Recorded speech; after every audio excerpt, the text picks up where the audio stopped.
Welcome, guys. We're not back with Strategos. This is our first go at Strategos. I don't know if it's Strategos or Strategos. I think I'm just going to default to the Strategos. That sort of, for me, feels right. Stratego is sort of spelt the same way, like the board game. I think that's not spelt. I don't think you play Stratego. I think it's Stratego. Anyway.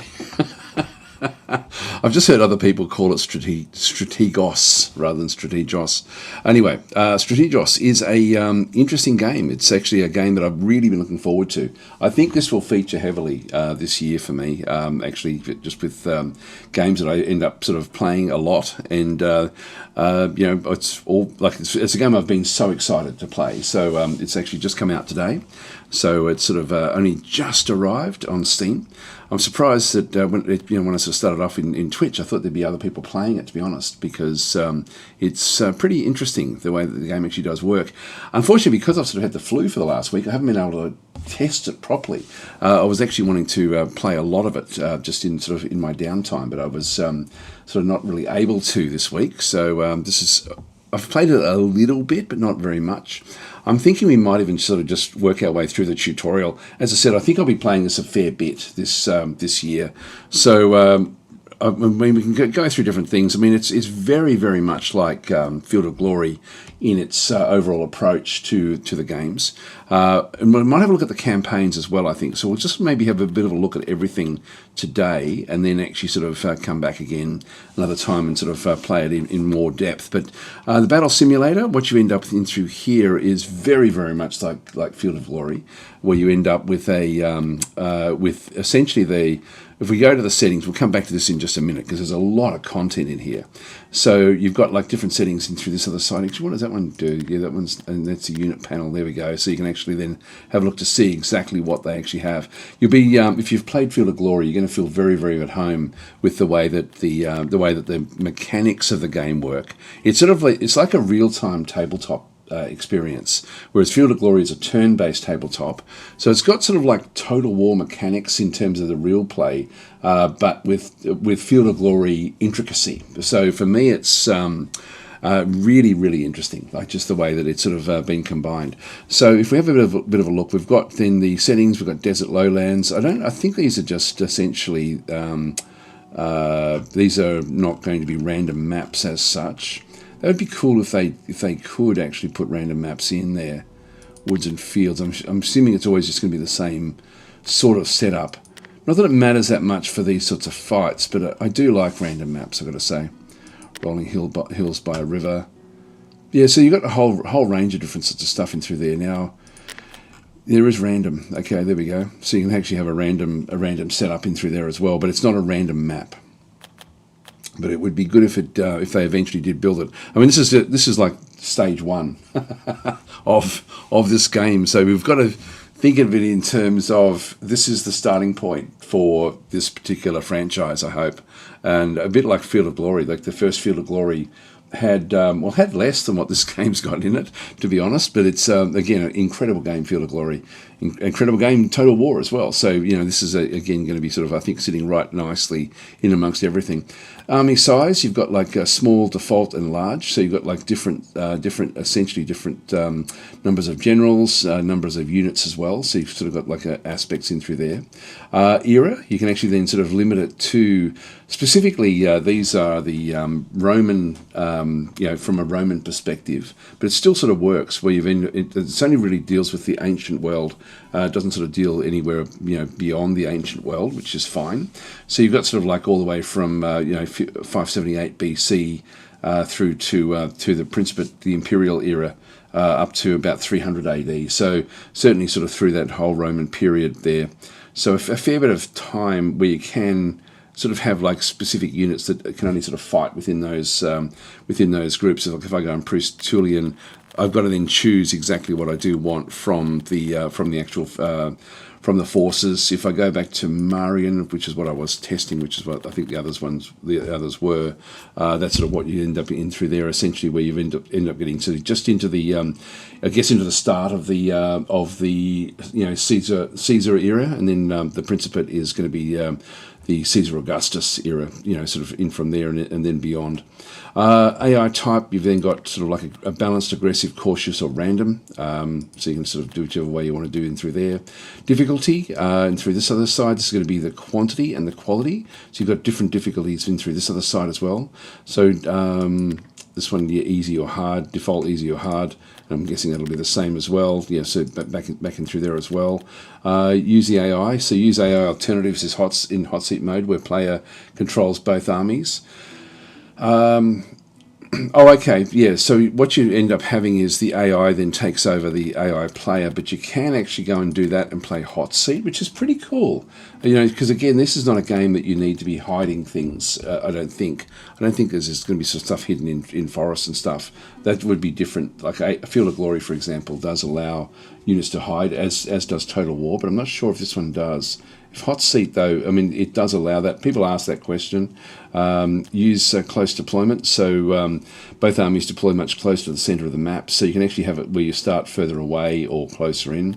Exclude steppe armies from random, so exclude steppe and horse archer armies from the random selection. Gosh, I wish that Field of Glory had that back in the day. That's actually a nice one because the steppe armies can be... I don't like them. I've got to say, like it's sort of that's like a setting that's been popped in there just for me. It feels like, because I really don't like the steppe armies to fight. All you're doing is chasing them around everywhere, trying to catch them. So they're a bit of a pain in the bum. Exclude minor armies from random as well. So exclude the more obscure, minor, or otherwise tactically lesser armies from the random selection. Major armies are labelled with a star in the faction selection. Okay, I didn't realise what that actually was. Like we'll have a look at that in just a minute. But include allies in random selection as well. So if available, assign a random ally to the randomly selected faction. So you can actually play with allies on as well. So let's just, for example, choose. These are the major. So these ones with the stars are major. So they're the ones you're most likely going to be fighting with. So you do actually have a whole range of them as well that do come through. God, there's a lot, isn't there? So you've got, interesting, very, very interesting. So this is the Kingdom of Pontus under Mithridates. So you've got Pontic. God, there's so much in this, which is very, very cool. The Thracians, like a Roman client. Like if we turn on the include allies in that particular one, if I leave it on random and then just go and start a battle, I won't play this battle out because we'll come back and just have a bit more of a look at what's going on. We'll sort of see what we end up having when it does sort of come back in. Hi, Star, I'm not sure if I said hi before.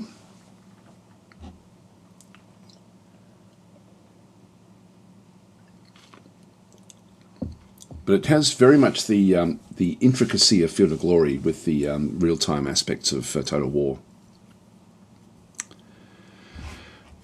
I wonder what this guy's thinking. Hey! So it sets up, your units are set up at the start. Now you don't, I don't think you can move them at the start as such. Oh, you can actually, there we go. So you can deploy them.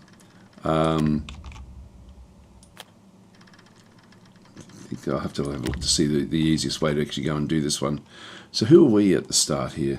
Heavy Infantry Warband. Looks like we're Germanic. There we go, Germanic Warbands. So we've sort of got ourselves a Germanic group that has sort of come like at the very, very start here. So this is a group that will then sort of be moving in against who have we got over this hill? We don't know yet. We'll just go and so it's all random. We've got different generals as well. Like there'll be a like that's a general there, for example. Do they have multiple generals? They will have. That one's not. If I go and choose the command range overlay, that's it. This is actually interesting. These are quite separate from each other. Which now the way it sort of works is that this is where it is different from most of these other games. Is that if you're outside the range where a general needs to give an order, it needs to send a runner out to actually give the order to tell them what to do. So in that sense, there's a delay, and so playing with something like the German forces, where they don't have as much sort of like, I guess, leadership cohesion, it is going to sort of then cause issues when you actually do play. If we just go and start, I'll just have a look to see who we're actually up against. Looks like there are hidden units, because there would be units in behind there. Auto, okay, so auto first move. So what have we gotten through here? Eastern Light Archers, here they come. So yes, there are hidden units. Okay, that's interesting. So we sort of happen to be sort of out in the open, which the Germanic forces would not be wanting to have. Anyway, we won't play this one. We will. Oh yeah, Eastern Light Archers back in through there. We'll just go back into the main menu and go forward again. So anyway, that's the battle simulator, where you can sort of play any battle that you actually like. The campaigns that it comes with. So you've got like a range of different campaigns in here. Now, I think that these, I don't know if there's a progression system with these. Like if we go to, say, for example, early Rome. So you do actually have optional units. So you have to choose what you actually want here, I think. The Battle of Silva Arsia. So following the overthrow of the Etruscan king of Rome. Yeah, blah, blah, blah. Yeah, so that's actually fine. Start battle. It does have optional units. I don't know if I can actually pick those. Mandatory units, equities, first class spears and second class spears.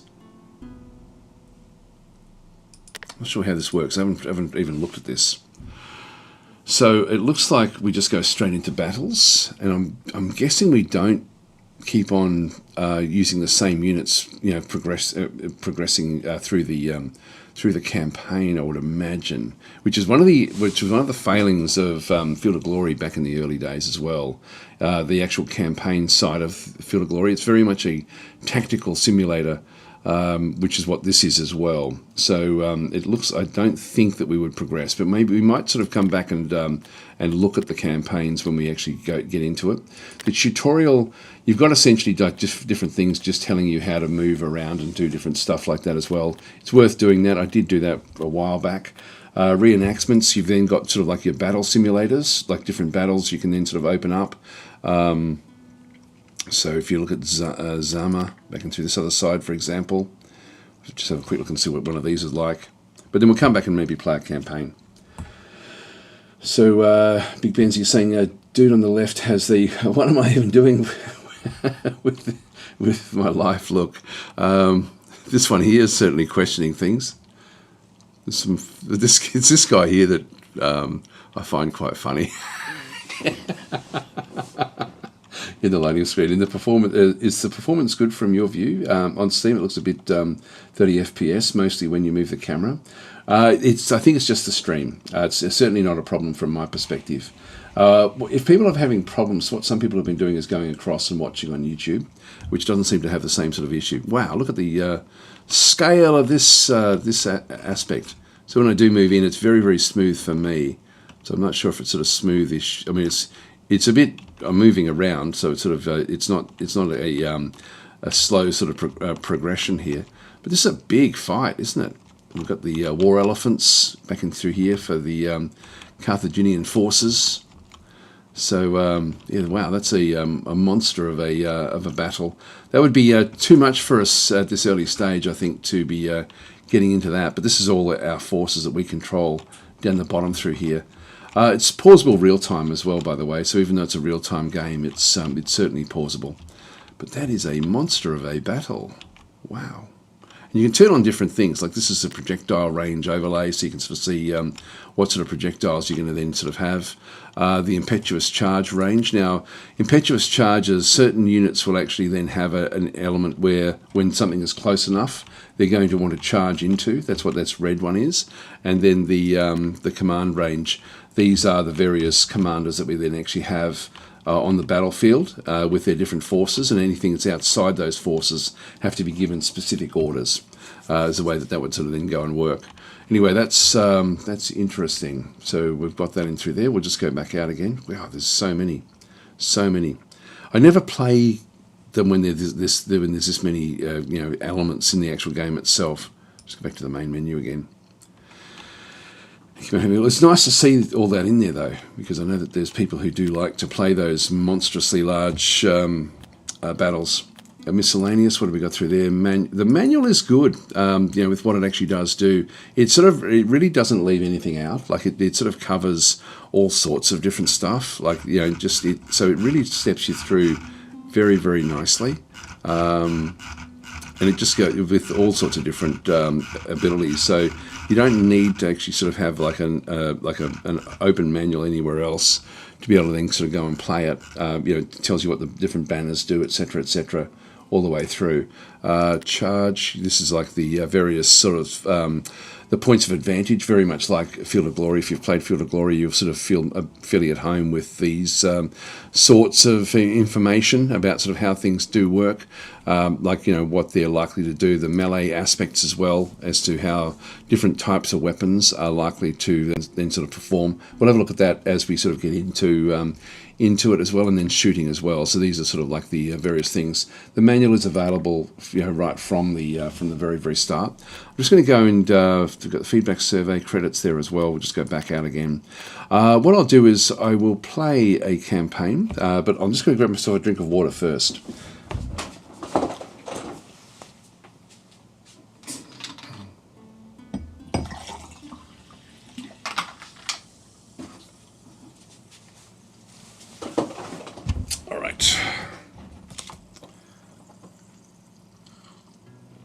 Hi, Flopsy Doodle, saying he's telling let me in the front. Yes. Yeah, and Big Benzie is saying, that battle seems overwhelming on YouTube. Hi, Chris, how you going? Question, when is DasTactic going to make a return? I was going to do it this week, but I've got too much on at the moment, like in terms of trying to cover different games. So there's a lot going on. So hopefully this coming week, it definitely will be returning. I was feeling ill last week, and then this week I've sort of just run out of time. Essentially, I was trying to record games yesterday. So I didn't do a live stream, but then so I've got some videos coming up as well, which I had to then use that time for DasTactic for that. Here comes the Macedonian Phalanx, says Cubico. This is just like Rome 2. Sorry, Rome Total War. Yeah, there we go. I'm glad you are enjoying it. It might look like Total War, but the combat is so different. Yes, it is. Yeah, the combat. It's more just the combat itself it's much more like Field of Glory, but with real time. So it's like real time Field of Glory. Cubico is saying I was raised on this game. So do you mean was there like a board game or something with this particular game? I'm not sure what the history of this actually is, because there's certainly a lot of content for a launch game. It's actually, there's a hell of a lot of content in it. I think you mean Rome Total War. Yeah, okay, Rome Total War. Yep, that would be the one. So best Total War game ever made is Rome Total War, he's saying. I think the very first one for me was the best one. That's the one I enjoyed the most, which was, what is it, the Japanese one? Anyway, whichever one that one was.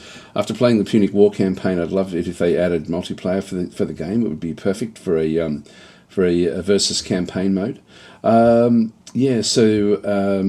With that, after playing the Punic War campaign, I don't know if that's a good point, because the battle simulators you can play hot seat. So you've actually got so you've got multiplayer in the term of hot seat. You don't have multiplayer at this stage in terms of playing the game, which is a bit of, actually that's an interesting aspect. You would have thought that there would be for this sort of game. I guess, yeah, I mean, it still should be able to be played as a multiplayer game. But yeah, it looks like this one here, if you go into, let's go and play early Rome. So the Battle of Silva Arsia. So following the overthrow of the Etruscan kings of Rome, so Lucius Tarquinius Superbus, and the proclamation of the Roman Republic, the deposed king fled to the Etruscan cities of Tarquinia and Veii, and secured them as allies in his effort to reclaim the Roman throne. Tarquinius led the combined forces of the two cities towards Rome, whose army met with them in a nearby forest, the Silva Arsia. So Tarquin himself commanded the infantry, while his son Aruns led the cavalry. The Roman forces were led by consul Publius Valerius and Lucius Junius Brutus. So Valerius commanded the infantry and Brutus the cavalry. Was this the fall of the kings of Rome? I'm not really up on the history of this aspect of Rome. Not that much anyway. I'll just leave it on default and we'll just go and start the battle in through here. It does have mandatory units. I'm assuming that we get to choose these at some point. Maybe not.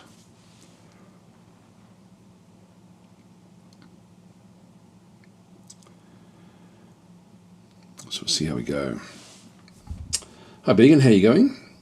So Phelan is saying, cool, I think I saw some of this game a while ago. Didn't know it was out. It just came out today, so it's only just come out.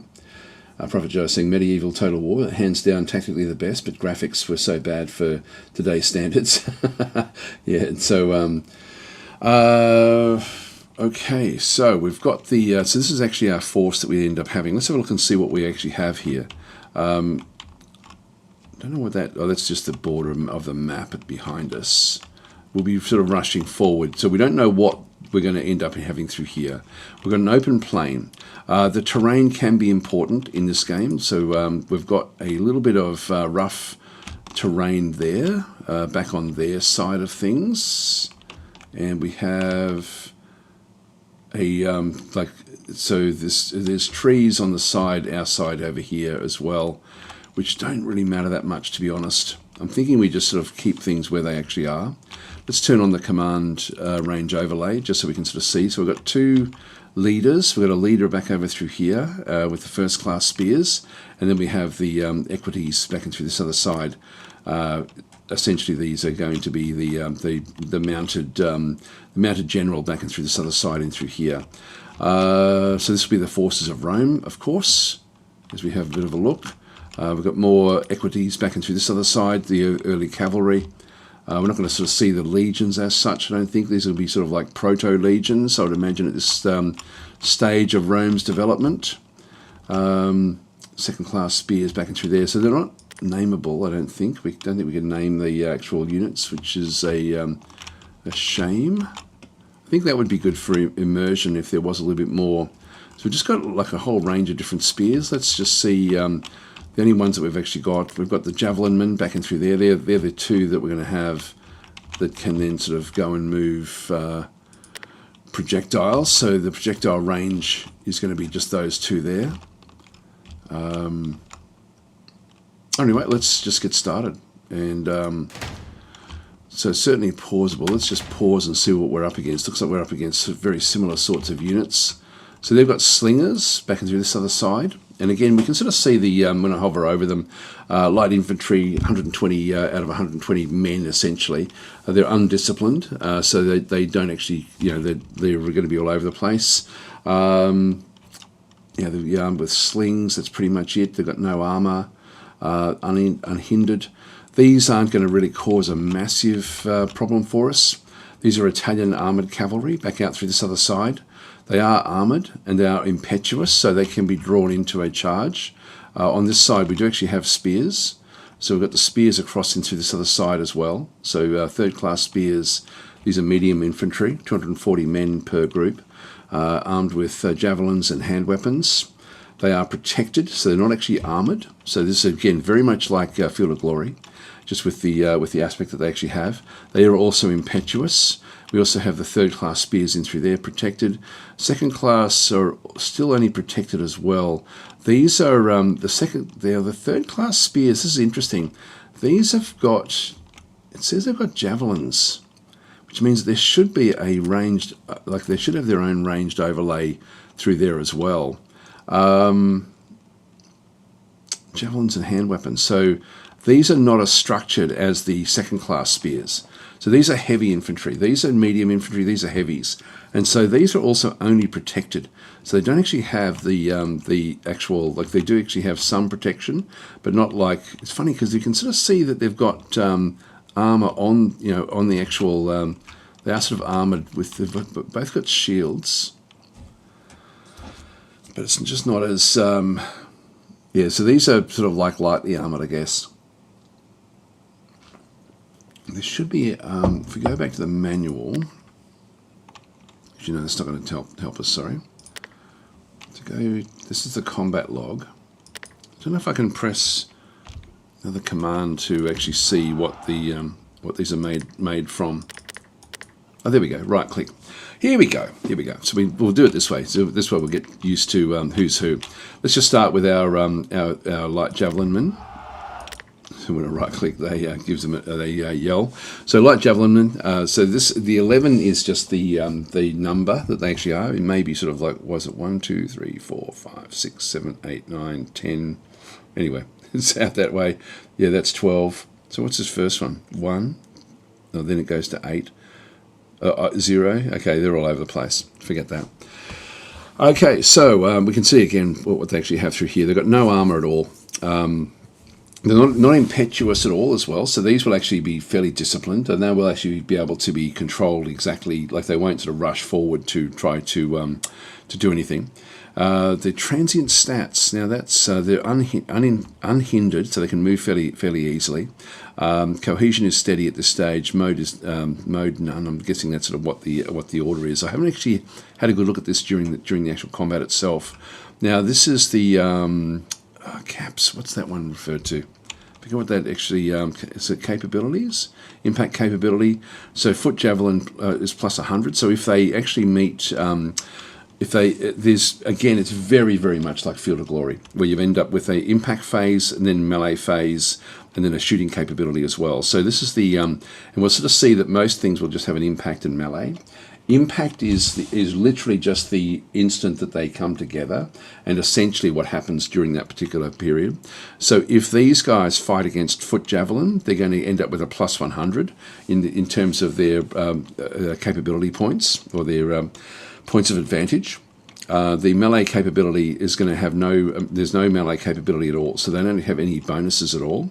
Shooting capability, javelin is plus 100 versus mounted, plus 150 versus elephant, plus 50 versus foot, so they actually do fairly good against mounted units in terms of their actual shooting. Is light troops half shooting effect, so light troops it doesn't do as much. If target is light troops in cover, in combat, or has large shield, half the shooting effect as well. So again, it's sort of telling us the best way to use these. These are going to be better against either mounted units, if they can sort of somehow get shots without the mounted units being able to actually get too involved. So if we can sort of lock down a mounted unit and then fire it, I guess that will sort of then work. In Field of Glory, you can't do that. You can't actually fire at units that are engaged. So these javelin are used to screen the main line from enemy skirmishes before contact, to eliminate less nimble foes at range before retiring behind friendly lines into terrain on the flanks. So essentially, they're going to be at the start of the battle. Anyway, we'll sort of see how we sort of go in with those. So we've got 2 of those. We then actually have the... we'll just go back to the third-class spears. In fact, if we just go back down through this one here, we've got 2 third-class spears. So we'll just go and right-click on these. So these are medium infantry. These will be able to operate, if it's anything like Field of Glory, they should be able to operate relatively well in close terrain like woods and things. So the young and eager Italian foot fighting with light spears in a looser formation. They're less experienced, they fight with determination to prove their place in the ranks. So they've only got impact and melee with what they can then go and do. There is no shooting capability in through here, even though they have javelins, which is unusual. So I'm thinking they must just be almost like stabbing spears or something. So impact capability, they've against foot javelin plus 100, melee capability, hand weapons plus 100. So the impact, their impact is not going to be of any real use. That's really what that's telling us. So they don't actually have an advantage when they go into charge. So their hand weapons are plus 100 versus unsteady or hindered opponents, plus 50 versus steady opponents. So they're not going to be that great, to be honest. So this is actually going to be one of the interesting issues that we have with them. They're not going to be able to take a charge, and they're not going to be able to they're not going to be able to start something, but they will be able to come in and help after something has been started. So they're not that great. The second class spears back in through here, which are more heavily armoured, If we go and right-click on those. So these are heavy infantry. These are still undisciplined, so they're not going to be able to be controlled as easily. It says these seasoned Italian spearmen form the backbone of the army, well armed, steadfast and courageous, and skilled at reinforcing the front line. And so these, when we have a look at these ones in through here, their impact capability in through here, the steady aggressive spears at plus 100. So that is, actually that must be just designing them. They get a plus 100 there for the impact. I'm reading this wrong. I'm reading it like it's Field of Glory. It still has plus 100 there in the impact phase, which is interesting. Melee capability is plus 100, whereas these are only versus, this is only 100 versus unsteady or hindered. So it's still actually, once it gets into the melee capability, it's not that great. Thanks there for the subscription there, Zitros. Very, very much appreciated. So I may be reading this one incorrectly, actually, I'm thinking. Plus 50 versus steady opponent. So it only has half the melee capability in terms of the actual, like the capability points. I'm guessing they're calling them capability points rather than points of advantage. But in this sense, they do actually have plus 100 no matter who they're going against. So these are fairly simple to use. These two second-class spears. We then actually have the Latin militia, which is heavy infantry plus mob. So if we have a bit of a look at them, they're going to be over here, I think. Yep, Latin militia, back at this other side. So these are heavy infantry plus mobs, 240 units, whereas these here, yeah, they're 240 as well. Passive spears. This will be different again with what does happen here. These are poorly armed and trained. This Italian militia is primarily enlisted to swell the ranks, placed in reserve. Both soldier and general hope they won't be needed in actual combat. All right, so these are not that great. They're only protected again, or everyone is only protected. There's no actual armoured units. So at the moment, the cavalry seems to be the ones that are going to have to be doing the heavy lifting in terms of their protection. So this is their impact capability. This is telling us they're steady, passive spears defending. So you've got plus 100. With if they're attacking, it's 0. So they don't have any abilities at all when they go into the attack. A melee capability, they do still have the plus 100 once they're actually in here. But if they get charged, there's going to be a big problem with them. So that's actually what we have in through there. Then we have the equities back into this other side. The equities are the cavalry, 120 units. These are undisciplined, so they will sort of charge in if they have the ability. They're only protected actually, so they're not actually armoured. It's interesting. The enemy has got armoured cavalry, and we don't. Now, they don't actually have any sort of, it just says they've only got hand weapons. They've got plus 50 in the impact phase. So these are not fantastic in terms of the charging. Melee capability mounted with hand weapons, plus 100 versus infantry or elephants, plus 50 versus steady spears, 0. So the steady spear units are going to do well against cavalry. So that's the early equities back and through that other side. Then we actually have the... sorry, that's that one there. Then we actually come back across the first class spears in through this other side. These are the, so we've only got the second class in through here. These are our best units. We do have to have a general in through this other side. Heavy infantry, some armour on this one. So this one is actually better armoured than the others that we sort of saw there before. These are aggressive spears. And we then actually have like the different command aspects on these particular ones. So they're steady, aggressive spears. What you'll find is with the passive spears that we actually have in through here, they don't during the impact phase, if they're defending, it's plus 100, but if they're attacking, it's 0. So they can defend, but they can't attack. Whereas these guys, the first class spears, are these are actually fine for attacking. So even though they're spearmen, usually spearmen are going to be defensive in these sorts of games, but in this case they can be aggressive. Again, their melee capability is fine, no shooting capability. So the wealthiest and best equipped of the early Italian infantry, fighting as disciplined spearmen in the hoplite style. So they should be fairly central, I think. In fact, that's them there. So we've only got one group of them, but they are central, which is fine. So really where we want to have is we want them to take the brunt of the attack, with the others then supporting, if we can do it. So, and then we've got the equities early back into this other side as well, the actual general, the main general at the back through here. And again, these are going to just only have some armor, if I right-click on those.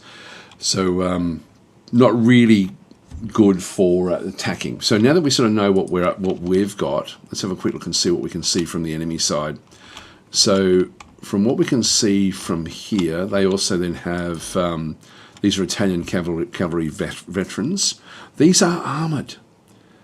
This bothers me. This bothers me greatly. It means that their cavalry is going to be much better suited than ours is. These are third-class spears, so we know that they're going to be fairly weak. So they've got the same sort of things that we've actually got through there. There's a centurion off to the side there. Second-class spears there. Heavy infantry. First-class spears there. Wow, we've got a problem here. So they've got more than us. They've got the light archers backing through this other side as well, and they've got slingers as well. So these are not impetuous. They're not impetuous either, but they're still undisciplined. Well, I think we're going to have to just wait for them to come to us, I think. These Italian armored cavalry. Wow, these are much better than what we've got. I don't think I'm going to sort of find out information about them. All right, well let's start the battle and just sort of see how we end up going with this. Now we do have the equities on our left flank. They've got it on their left flank as well. Everything has to centre around this one from what we've actually seen. So, where do we get up to? So, Brother Raven saying heavily armed serfs, yes. Tenor is saying, God, I hate RNG and crafting systems, so force me to save scum in order to get what I want in such bad design. I'm not sure what you're talking about there. RNG and crafting. I think I know what you mean, but I don't know what game you're referring to. Anyway, and hi, von Schweinhund. So there we go. So saying Wikipedia info. So Lucius Tarquinius Superbus, also known as Tarquin the Proud, was the seventh and last king of Rome, reigning from 534 to 509. There we go. Okay. So Tarquinius is the one that is. So we've got Brutus. It's not telling us who's who in here, but I think we've got Brutus and I forget the other one, the other commander. Maybe Brutus in charge of these guys, but I'm not sure. Let's just go to the command ratings, and we'll just actually wait for them to come and then sort of deal with what we're going to have. So let's just unpause the game. So this is the actual command. So actually, all the command is coming from these first-class spears. I'm going to let them come forward to me.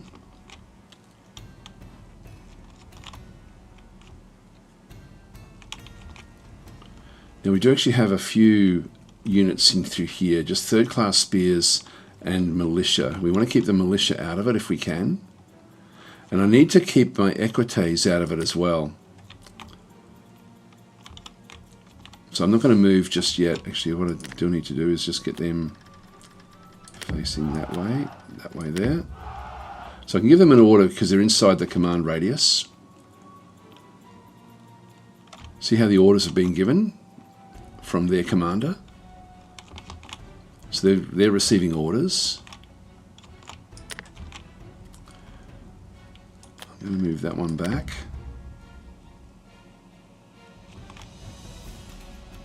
There goes the guys to give them the orders. Move back, guys, move back. Just wait for the attack to come.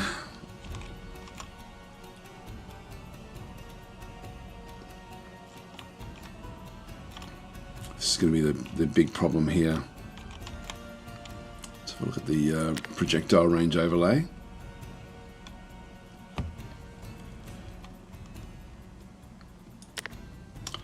So, Javelin, you have 100 versus mounted, 150 versus elephants, plus 50 versus foot. Half shooting against light. So, they're going to be shooting at each other a little bit here.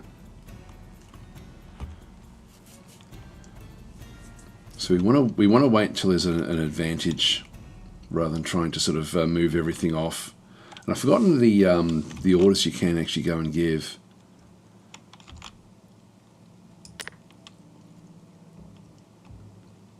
Yeah, if I charge out, we're just going to lose cohesion, so I don't want to do that. These third-class spears are really useless. These are even more useless.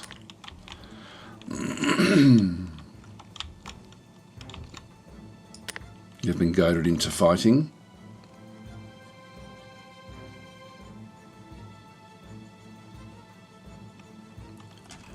So we're now getting the starting through here. We're losing some units.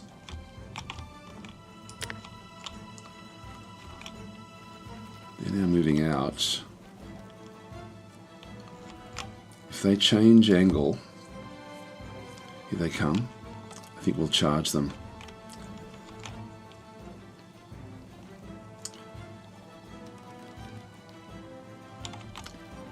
They're moving up, they're not moving across. I thought they'd sort of move across into this particular group.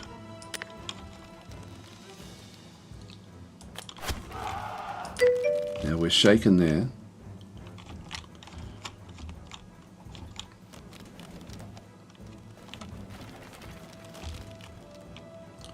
They're coming up against our weaker units. I'm going to tell these to change shape. Damn, it's two orders going out. They're shaken. They will actually move back automatically. Here they come.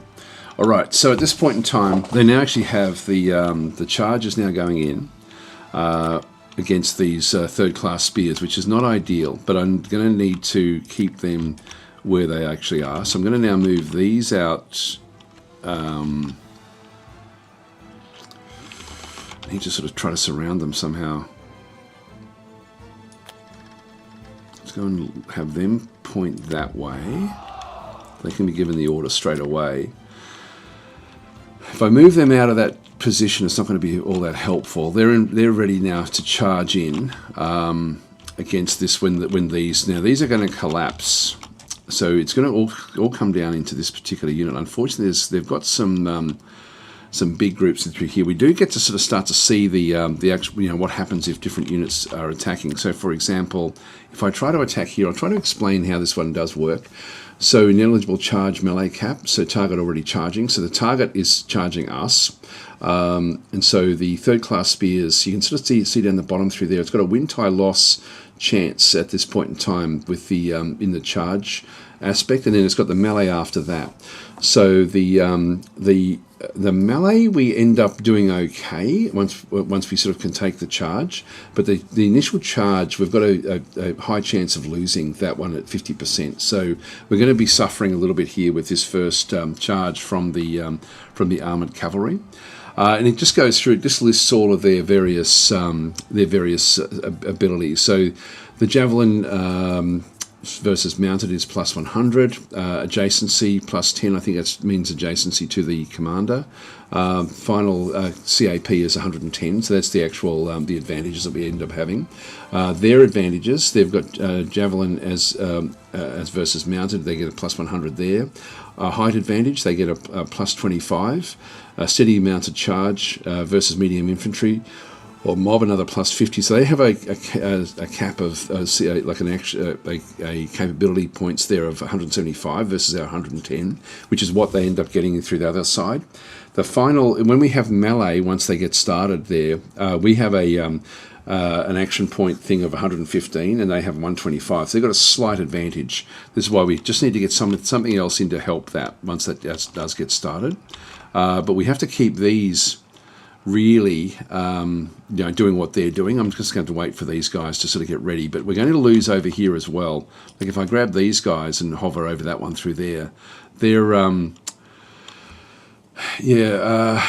we have 0 action points, sorry, not action points, but the capability points in through that other side. They have 160, so we're definitely going to be losing that one. And in melee, we have an 85, they've got a 185, so we're going to be definitely losing that against these these units. So we're going to have to charge in at exactly the right time.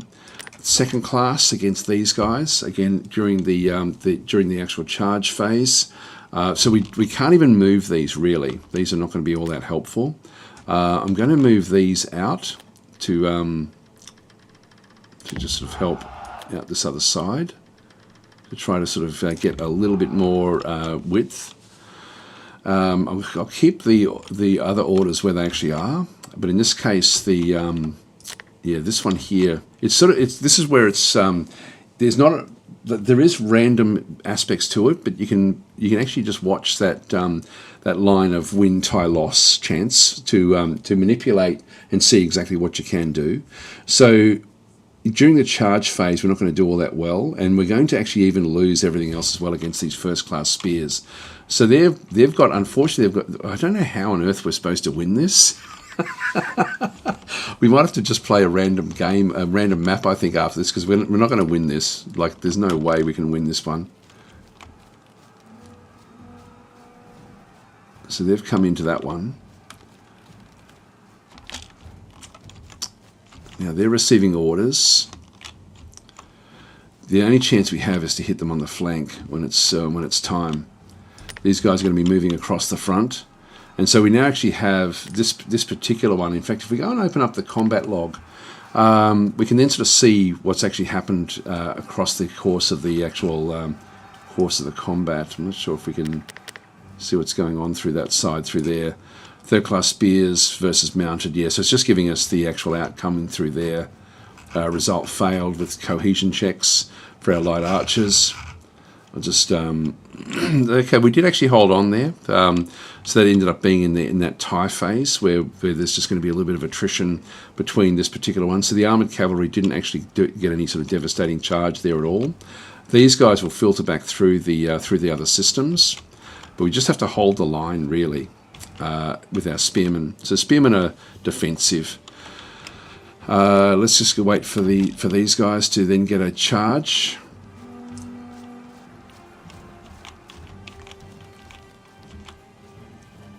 They're filtering to the side. This is interesting. They're going up against these guys. Now they're already shaken because of firing at them. I think what we might do is we might do a charge against these. They're going to be trying to outflank us. Where the hell are they off to? There is a way of checking things out with this as well. I'm saying, I'm pretty sure you missed where you could edit your troop selection. Oh, did I? And that was how the Bunning Road was taken over by the enemies. To be forgotten footnote of history, says Sev. Yes, indeed. The fireman saying, yes, subscribe there as well. Thank you for that. When I click on them there, why are they moving off? Now, there is a way. I might just open up the manual very quickly. I've forgotten the different things that you can then go and do. Click units, waypoints. Yep, orders can be given, waypoints can be given with control. I think it's like control alt or something like that. You can then just go and, if I press the alt key, shift key, control key, no, it's not actually showing me what I can then go and do. I'll have a quick look at that again. Cohesion tests, yeah, so these are the actual cohesion tests. So this is the that CAP that we were looking at through there again as well. Status effects and combats. It's much more detailed than Total War in this sort of sense, with what it actually ends up doing. Range weapon and line of sight, victory, combat advantage points. There we go. So it's just advantage points. That was what we've been looking at. Yeah, just general tips on what to do there. Come on, show me how I can. It's funny, it's not giving me the information that I thought I'd find straight away.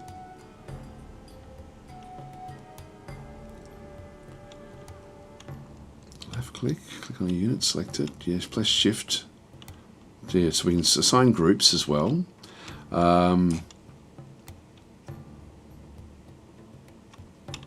Yeah, right click. So alt right click to give melee commands to range units.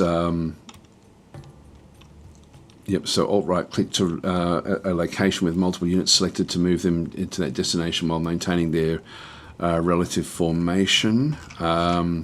Waypoints. Forget how to sort of look and see where they're going to end up.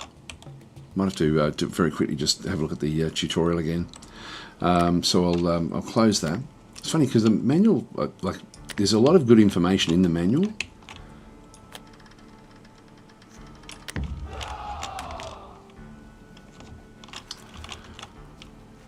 I think we might have to start again. We're going to be now. Actually, they've now come back in. I think it's now time to charge in. So we'll now go and do a charge. So we'll give that an order to charge out. Give the second class spears a order as well, just to charge forward. And we'll now give these an order to charge into the back of these different units. So I'm just double clicking these as well. So we're still going to send out orders. Actually, they're not charging. Why not? We're winning that one. Got to get this one across.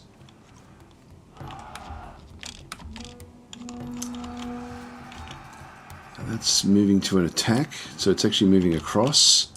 Well, you can move in and attack the rear. Charge.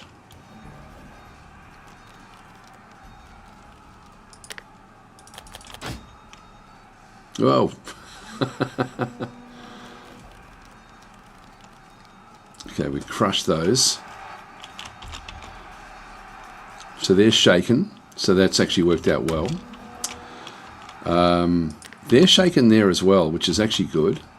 We're going to be pushed back in through here, which doesn't really matter that much at this stage. These guys against these will still should be okay. We don't have a bad, like, we're going to be losing that one eventually. This one here is going to be sort of like, it's going to be Brutus versus the others, I guess. So we'll, are they're facing the right way. Yeah, that's okay. Just let them sort of handle what they're doing.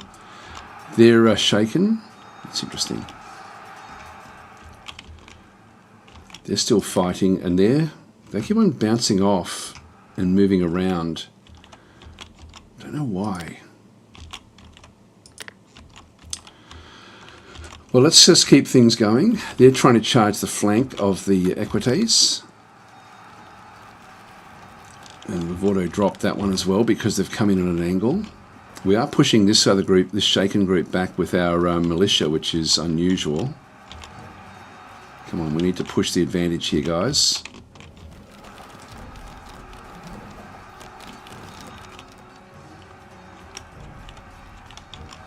We're going to lose this one. They've rallied.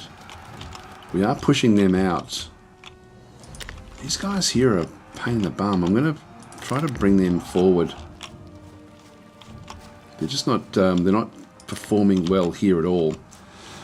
They're low on ammo at the back. They've done well, the second class spears. First class spears are fighting and pushing back this group now as well.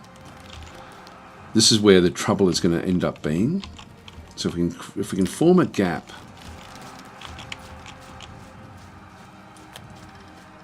I'm getting the wrong orders.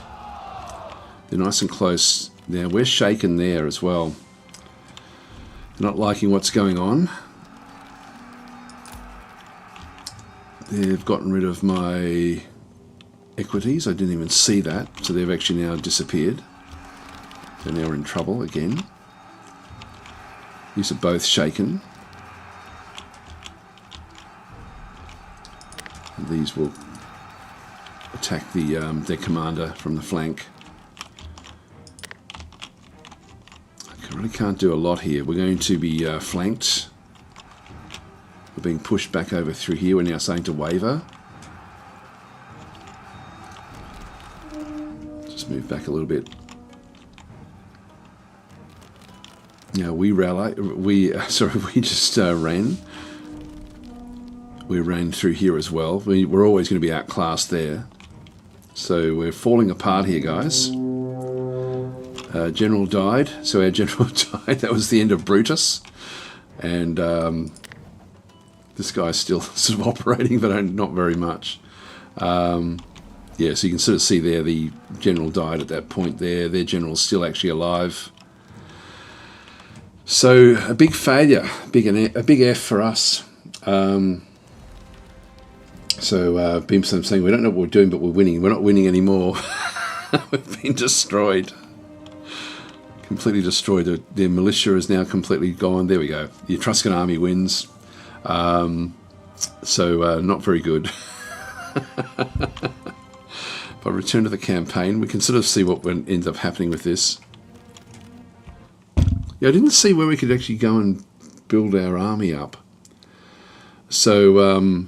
yeah, so we would have to go back and restart that one. I don't think we get to keep the same armies coming back across. So we've got the... not sure how we change that.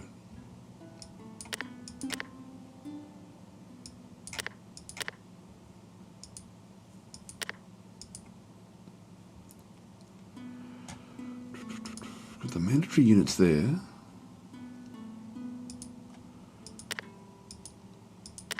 How do we do this? I'm really not sure.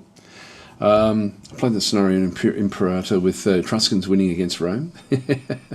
So it's on this screen.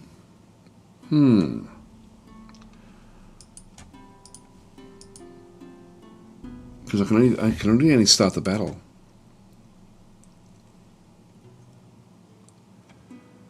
Looks like I should be able to click this. Oh, there we go. Sorry, I've got a choice there between... third class spears, which is what I want.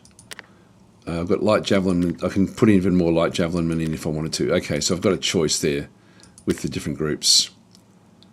Slingers versus light javelin. So unfortunately, we're really going to, that's all we're going to really have is, so we do have the different choices there.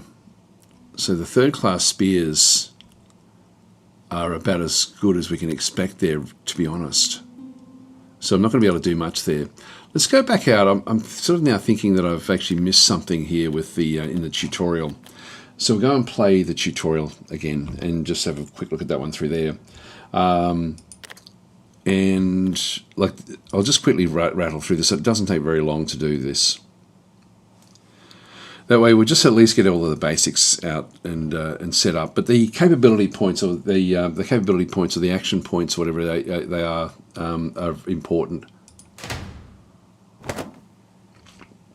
So it just goes through WASD, rotate, Q and E, yep, pivot, middle mouse, zoom, yep, so no problem. Close this window and move the camera to advance the tutorial.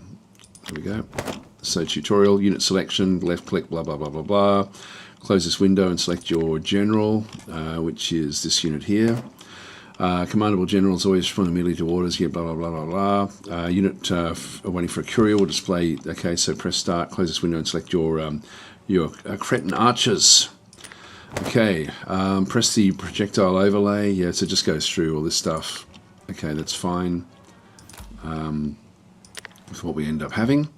All right, what did I have to do? Tutorial, close this window, select the and right click on an enemy archer to move and shoot them. There we are. So they're going to move and shoot. So that's their order. That's their range. It's fairly long range, actually, for what they get to do. Press the impetuous range overlay button, which is that one through there.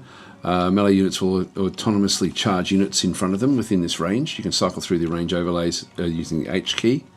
That is handy, just so we can cycle through each of these. What do we have to do for this one here? Close the window and select your 2 pike units.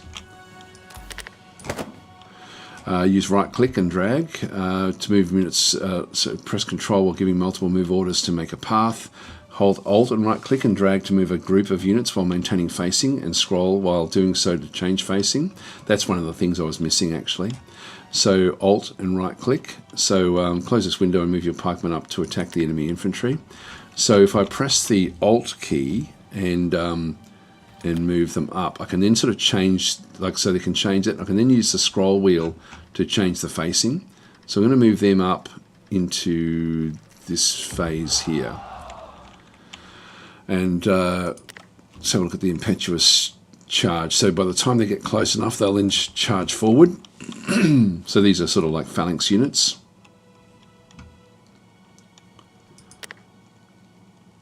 Yep, that's It's okay, we'll just let them do their thing. Can't make it go any faster. Okay, hold control to see the waypoints of selected units. Now that's why it didn't work for me last time. And control alt to see the waypoints of all the units. So I was looking for that. Current waypoints are green. Pending waypoints, like the courier en route, are red. Queued waypoints by holding control while giving multiple movement commands to a unit. Yep, so we've already done that one. Close this window and select your Greek like cavalry. So if I press control with a unit selected, I can then see where it goes. Okay, that is working now. Control Alt will then give me all of the orders. So we now need to go and select this unit.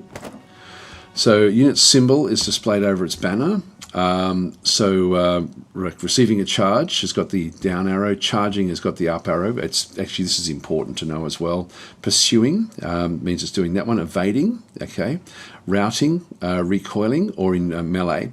So units are commandable only if idle or moving. That is if they have no visible state symbols. Okay, so that's fine. Do we need to do anything? No. I might still move them up anyway. That way we'll send out the runner.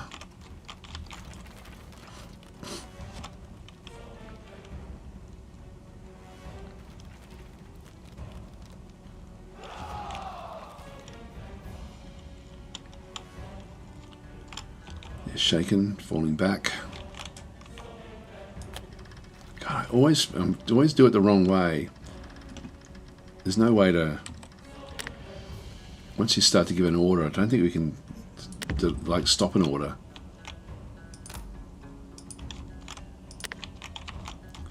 Okay, they're going to charge when that red line sort of meets up.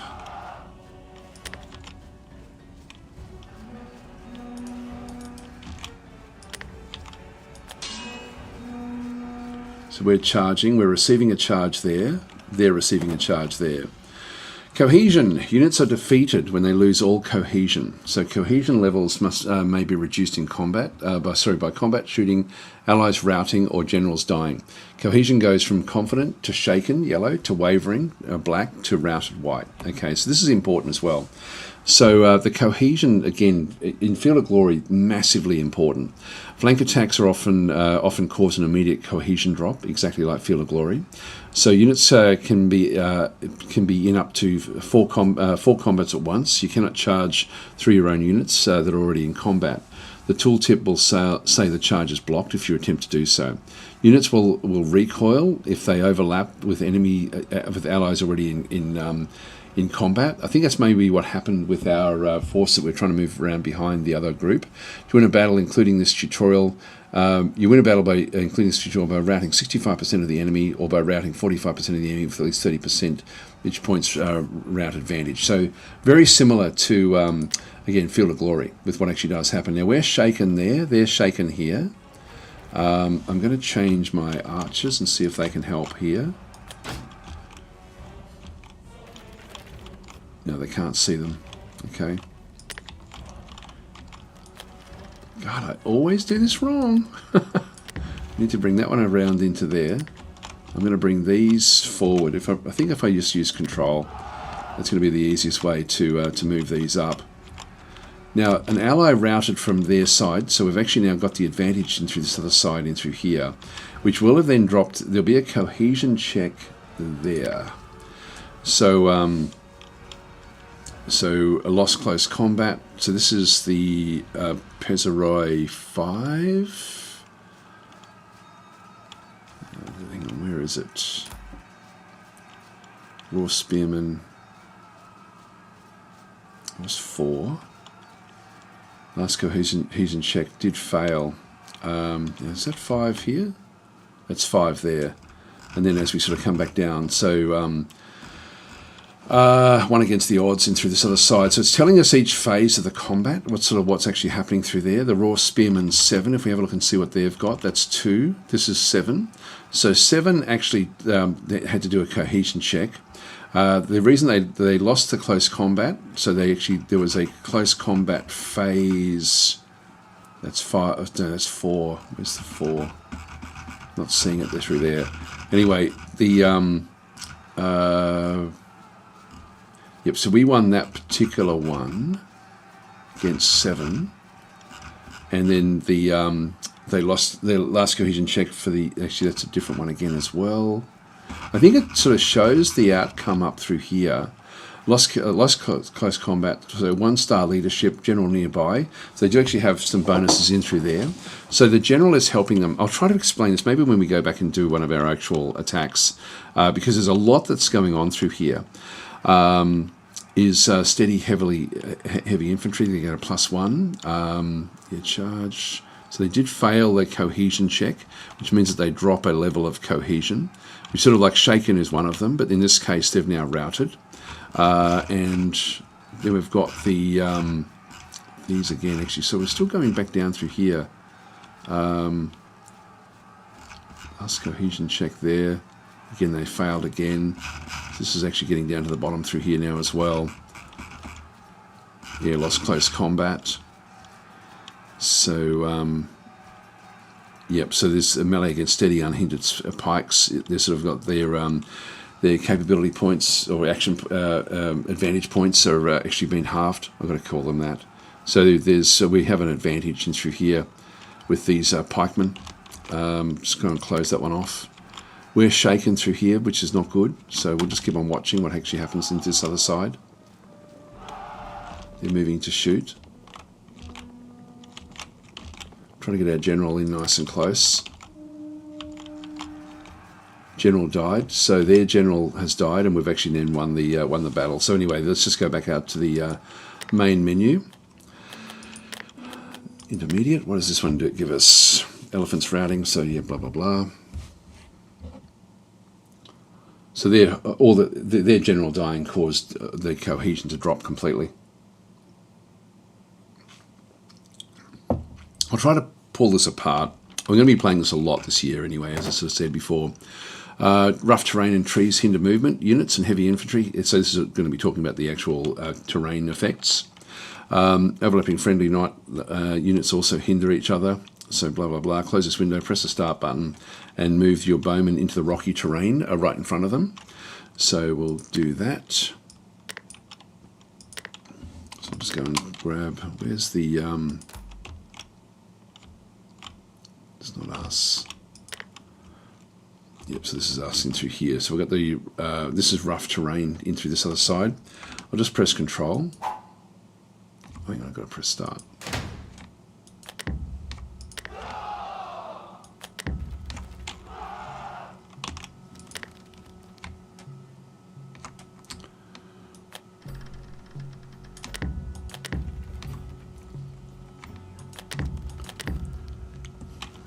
Screwing this up. I'm not very good with these orders that I'm giving everyone.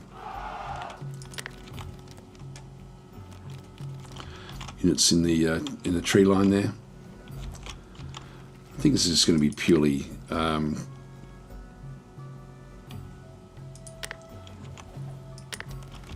shaken.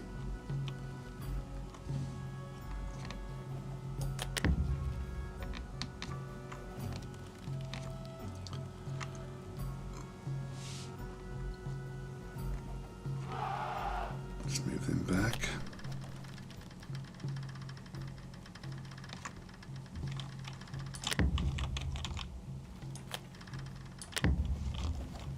Move them out of the rough.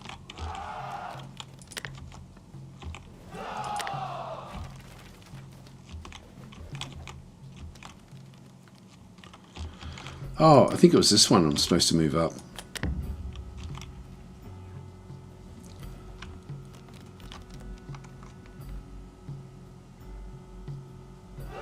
I think that's what the tutorial wanted me to do, not these guys. These are javelin men. I'll start again. Tutorial intermediate. Just see what the... I think this is all about just managing the terrain better. Just being sort of mindful of what's going on. Again, in Field of Glory, you can tell very, very clearly what the terrain types actually are. This is very much Field of Glory with real time. Move your bowman into the rocky terrain right in front of them. Yep, that's I had it completely wrong.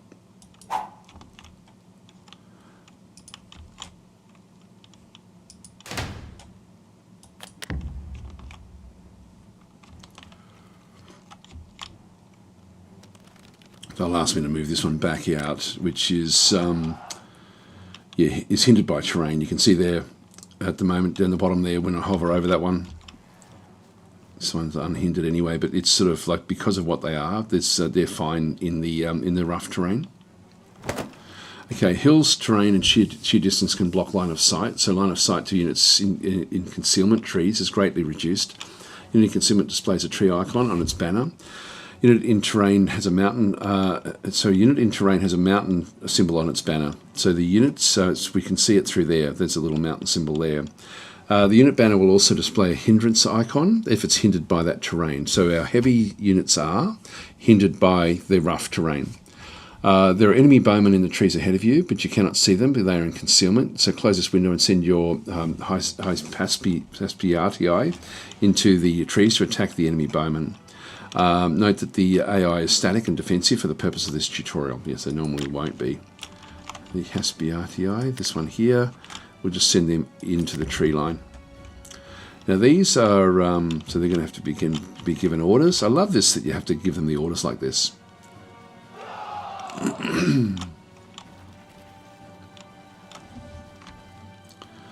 So that's where they're moving, into the tree line. And so these are medium infantry. Medium infantry shouldn't be worried. These are going to be heavies. Yeah, and so heavies are impacted by the terrain. Actually, I'm glad I did this tutorial because I think I only did the first one and then thought, yeah, I know what I'm doing. But this is pretty cool. Let's have a look and see what the range is. So they are just in range of hitting these guys. Here they are. So we'll give them a charge.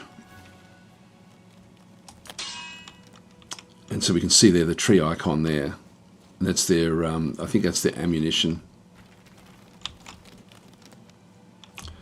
So they'll just go and tell them to charge this unit. There we go. There we go, into the charge. They're receiving the charge. Select your and hover over the enemy bowman to see their most recently resolved combat. Oh, okay. I didn't know that either. Okay, so I didn't do this tutorial. Select your units and hover over the enemy bowman to see their most recently resolved combat details.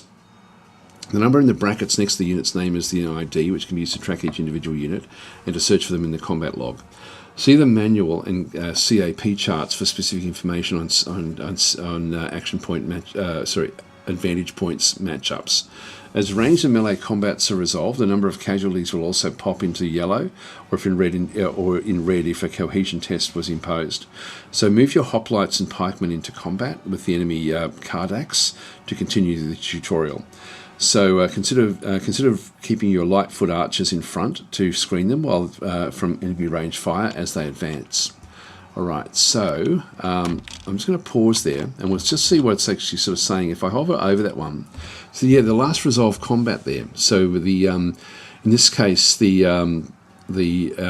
our number, this is our number 5, and through this other side these guys are number 4 for them.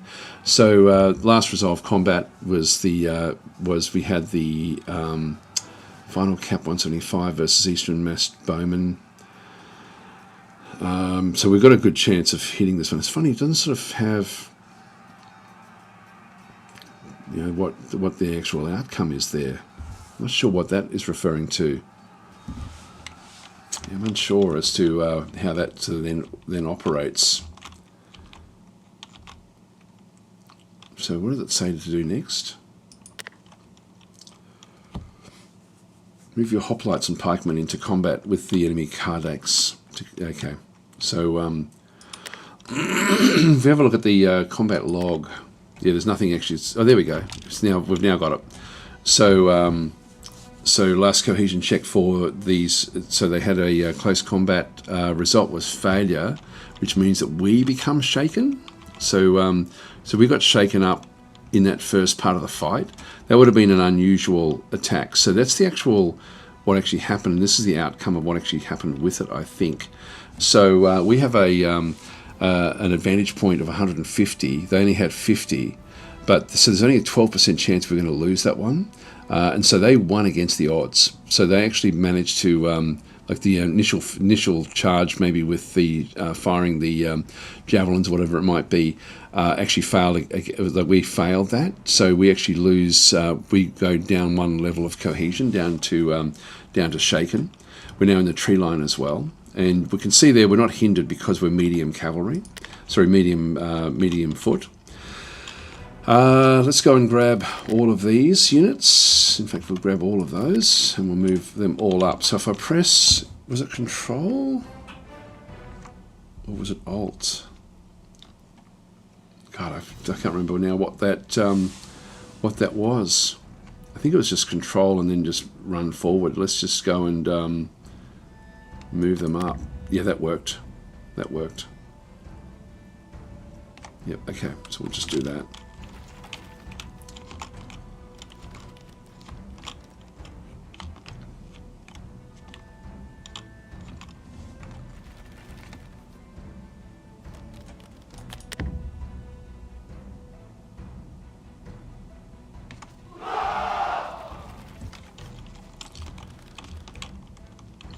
Receiving orders.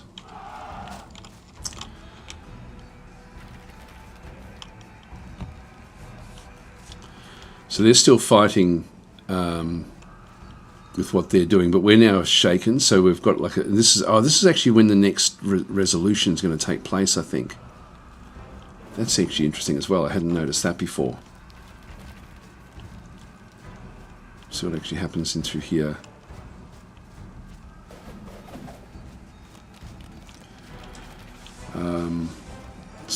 It's not doing much in through here, severely hindering.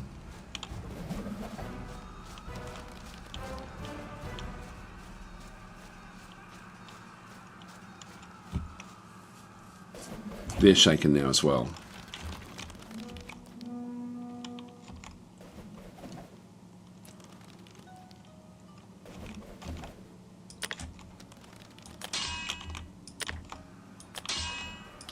They're moving into the attack.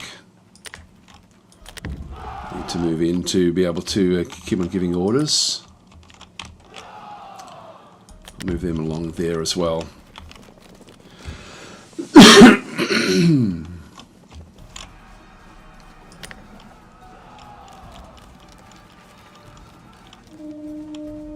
They've routed. Ally routed, which is now they're doing a cohesion check in through here. So and you can see there through, actually this is pretty cool actually with what it does tell you. So it's giving you a lot of information when you hover over. So the last cohesion check for this armoured cavalry was because an ally routed, but they've got a leadership, and so they actually passed the cohesion check. This one here as well passed its cohesion check. So the Kardax, ally routed next to them, which was the other guys. Factors is steady infantry +1. The result was passed. There's a lot more involved in this than probably what I'm really describing. To win the battle, you must drive, blah, blah, blah. Losing rounds of combat forces losing rounds of combat forces a cohesion test. See the manual for more information on cohesion test modifiers. So the result of a cohesion test is seen in the text pop-up over the combat in question, showing either held if the unit passed or new cohesion stat like shaken.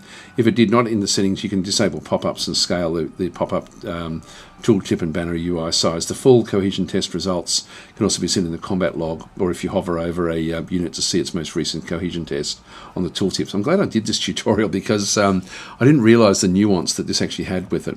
Units may also take cohesion tests on allies routing and generals dying. So units auto break. So select one of your hoplite units to continue the tutorial.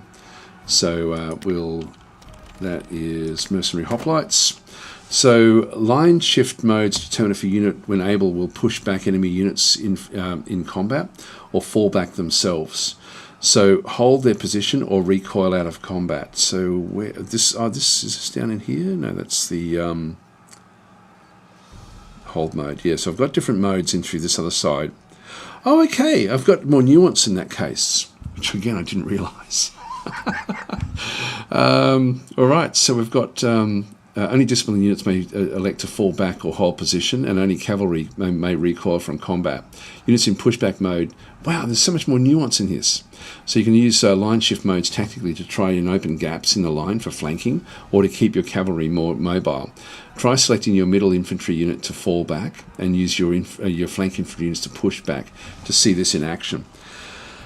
All right, cool. This is actually very, very interesting. So if we, the ongoing melees that have not yet flanked can switch periodically to a melee passive mode, during which combats are not resolved. Both sides rest, but units are still locked in combat state. Falling back to such a passive mode is part of line shifting.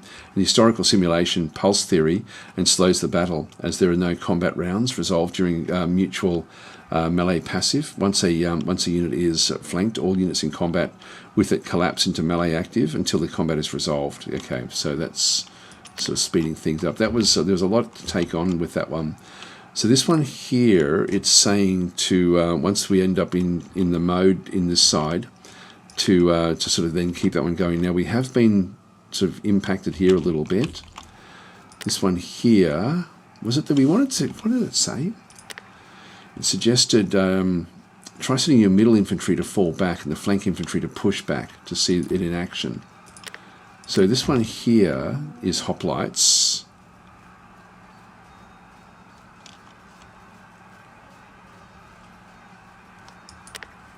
I'll go to pushback mode there. And pushback mode there. And that was to go into fallback mode. So we'll see if we can actually do something with that.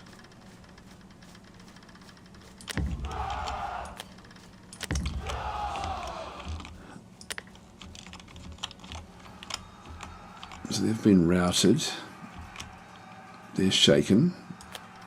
God, I've got to go from left to right, not from right to left.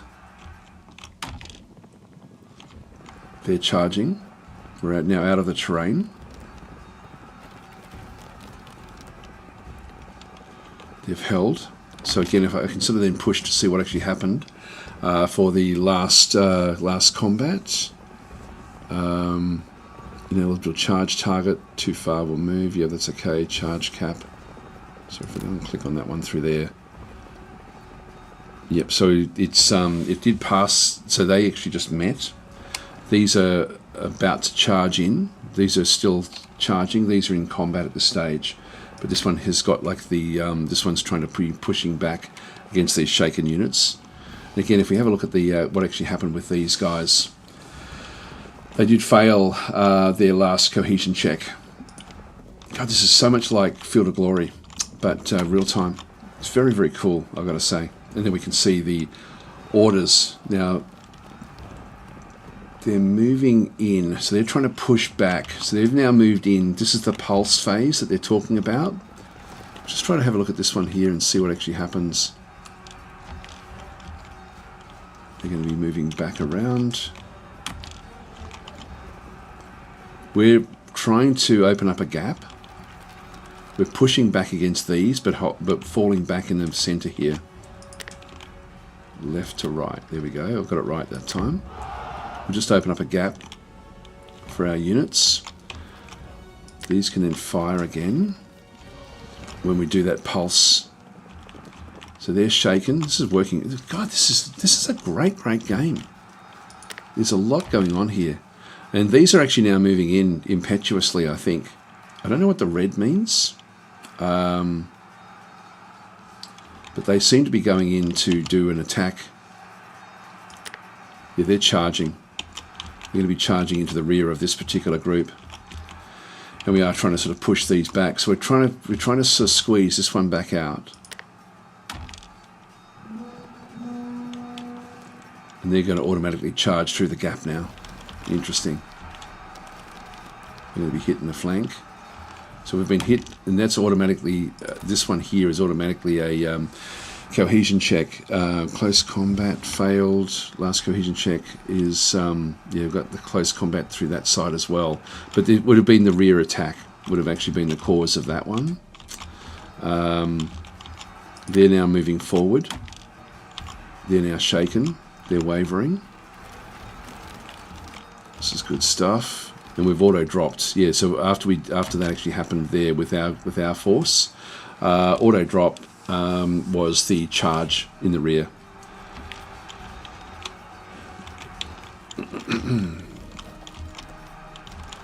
Now ours will run, which then will have everyone will have to do another cohesion check once that actually occurs. Okay, general advice: plan your moves ahead of time and keep most of your units close to general, as there is delay. Blah blah blah blah. General, do not give more commands. Defeat the enemy army to finish the tutorial. Well, I don't think let's not worry about that.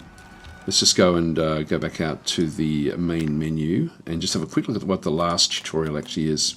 So I only even did the beginner one. Here I am thinking I did the other one as well.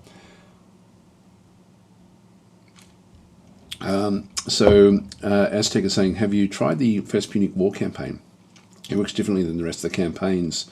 I'll give that a go. Actually, we'll give that a crack and see how we go. I've got about half an hour before I have to go and have a swim. So, but I will be playing this again a lot, I think. So Pyrrhus invades Italy. This first and final tutorial, you'll fight as Pyrrhus of Epirus in your invasion of Italy. Your core professional troops consist of blah, blah, blah, blah, blah. So, yeah, essentially this is just a battle. It's a tutorial battle. I don't think it's going to give us information. It's a big one, so I won't do this one. Let's just go back to one of the other ones that we actually had there before. Just go back out into the main menu. So, okay, well, we'll try one of the Punic War ones, the against Hannibal. So if we just go back into the campaigns. First Punic War. Major theatre of operations between Rome and Carthage.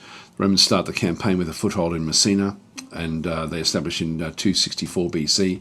They align generally with the Greek settlers of the island, especially Syracuse. Meanwhile, the main Carthaginian strongholds are in the west in Lilybaeum and Drepanum, and the Sicilian natives are more amenable to them. Choose a side, and through diplomacy, siege and battle, seize control. So that's pretty cool. Look, I'll play as the Romans, the Polybian Romans, and Rome starts with cities, blah, blah, blah. Oh, this is interesting. The objective is to gain control of Carthage regional capital. Very, very cool. Okay, let's have a look and see what happens. This is exactly what I wanted from the game. I didn't realise that we actually had a full-blown campaign like this. Oh, man, this is incredible. Oh, wow, I hope they do a lot more of this sort of stuff. Oh, wow, this is really... I've got goosebumps looking at this. This is incredibly good. So we've got the planning phase. This is great. Wow, wow, wow, wow. This is Sector City to roll for diplomacy. So I'm guessing these are actually our cities controlled by the Romans in through here. Is the regional capital, has a port. If I go and click on it, it's already under your control. So I can actually then just try to move forward. What I think I'll do is I'll move down the coast towards Syracuse. So we'll try this one through here. So roll for city. Momentum is 2. Natives Greek is +2. Total modifiers is 4. So we'll just go and roll. And it's got a 6. So diplomacy base roll of 6. Final roll 10. Map point shifts ownership from neutral to Roman control. We'll accept that. So I guess we just keep on going. Diplomacy roll table. So roll for Intella. Back in through here. So they're actually sort of rolling for their cities. So I think this must be where we end up trying to then sort of fight. Let's just quickly rattle on through. We'll accept that as well. Got nothing else we can do. We'll roll this one. And that changed ownership from neutral to Roman. So we'll accept that as well. Diplomacy roll, neutral to Carthaginian. Planning phase, so generate army for Roman plebeian units. So we're going to go with, just trying to think of what the terrain was like in Sicily and what it would be best suited for. So generate an army for Roman plebeian units. So you can sort of go with, I'll go with heavies. I'm guessing that will sort of, and medium We'll have light infantry sort of coming back after that one through there. Heavy cavalry I'll put above light. Yeah, I'll leave it there. We'll generate an army. I'm guessing. Unit priority. So let's just go and generate that one. There we go. Okay, so place as army, select friendly city and click on accept. So I'll place it there, I guess.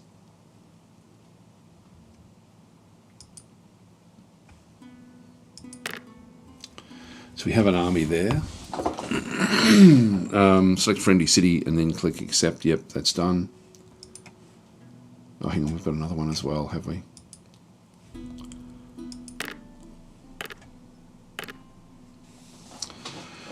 All right, so select an action. We've got diplomacy again. I think I'll just keep on using diplomacy everywhere until we sort of get to meet them. Don't know what these are. Walled, so -1 to siege rolls. That's interesting as well, but Syracuse is where I really want to go, I think. So let's just go to diplomacy. We'll roll.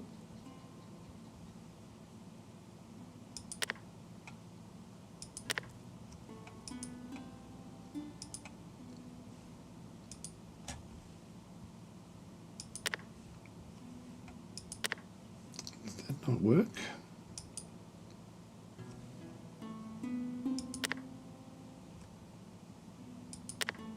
Oh, that's already done. So we'll go back to diplomacy. Syracuse.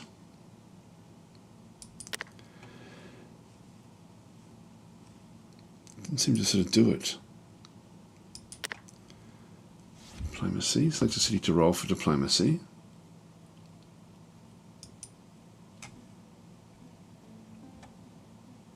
Total modifiers -3. I'm not sure what I need. Oh, it's not going to happen, is it? It's not going to. It's just not going to work.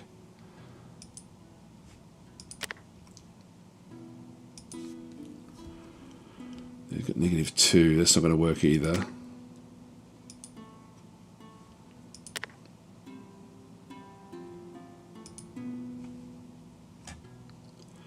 -1. Yeah, these aren't going to actually help us. Cancel that one. In that case, let's just keep on going up this way.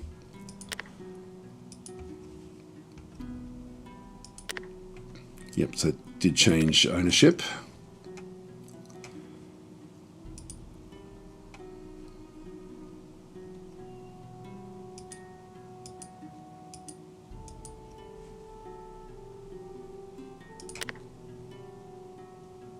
Good. It selected the wrong thing for me.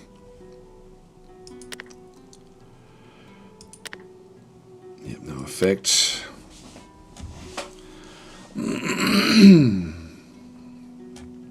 Just try to get to a position where we end up with some sort of attack. I can grab an army. So I've got the armies in through here, currently in supply.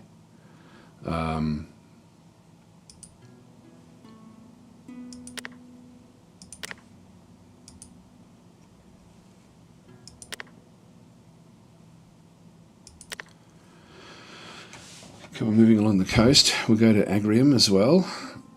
So they're moving in. Here we go. Yep, so they're moving along here. We'll march.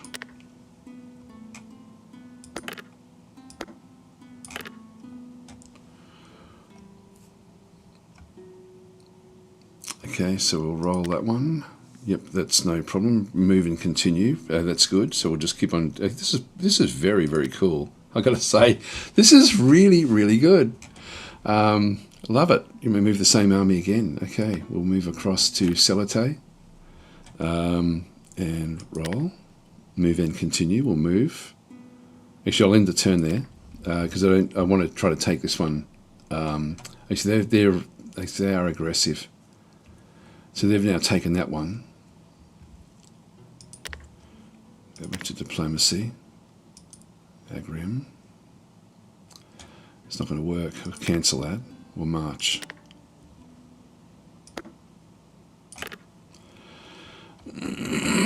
So we'll roll. don't control that city, so I'll just end the turn there.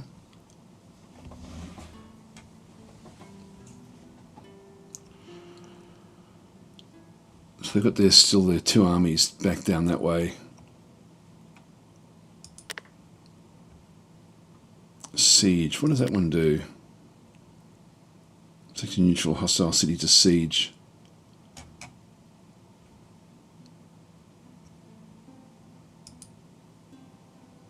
Oh, hang on. Small attacking army -1. It's just not going to happen, I don't think. I'll cancel that. And these are all hostile now. So I'm going to have to siege somehow. Maybe I'll just go back to move. We don't have a fleet.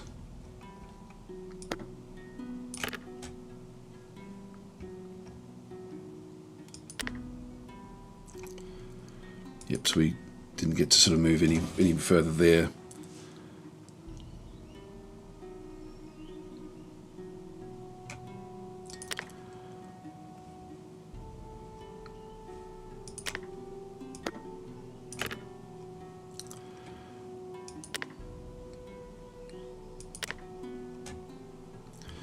Start to besiege these. All right. They're trying to keep on coming back down through this other side as well.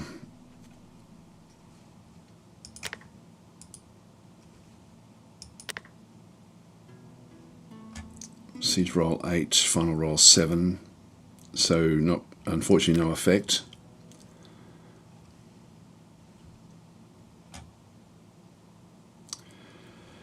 Trying to continue taking over these different areas. Okay, season ended. The new year has passed on to the next planning phase. So they now move back to their closest ports. Okay, so we're now into the new phase. Now that's hostile. These are all going to be hostile to us, I think.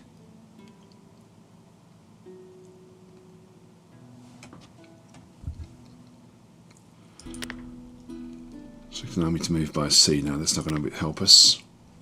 I think we just keep on marching.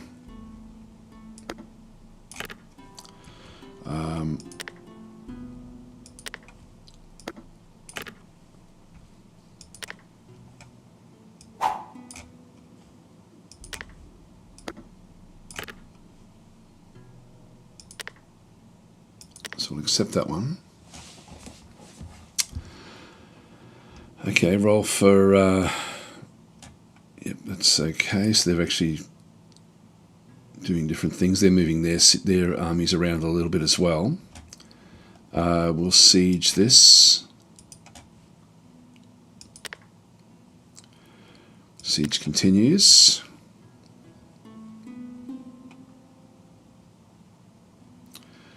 I might move this other army up.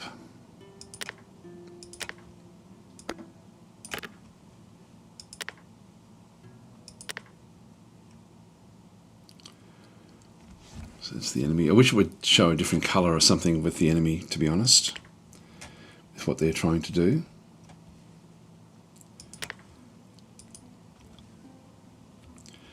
Prior attempts. So we do get bonuses by continuing, so that's actually good. So we'll just keep those siege going now, I think. We've got this other army in support. We'll just go back to siege again. Yep, so we're getting more and more. Even this aspect of the game is actually pretty good. Like this is very, very cool. Thank you for recommending this this actual campaign. This is a extremely good campaign.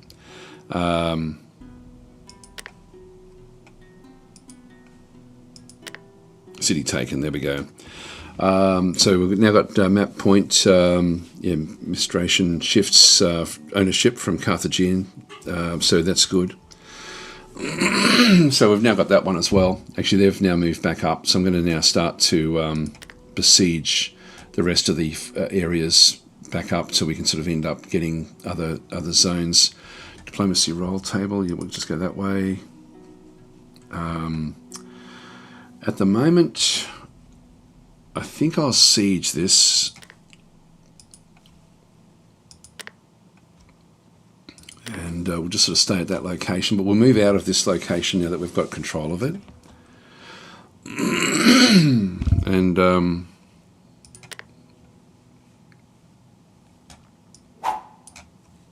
March. And I'll be wanting to get these as well, just to sort of get supply. I think we need to get supply everywhere. Controlled. I'm not sure how the supply actually does work. I will move back to get these border towns.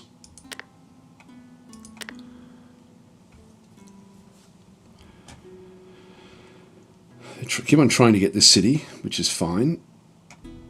We'll just do it through through sieging.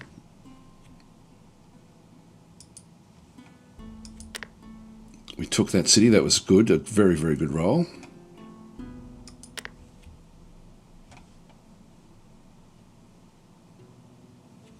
They did finally take that one with a lucky roll. And we'll accept that. We'll just march. Actually, I might siege this one. Oh, we got it straight away. Another lucky roll. Even with a negative. And we just need to take one of these two cities here. So Hymera would be the better one for us.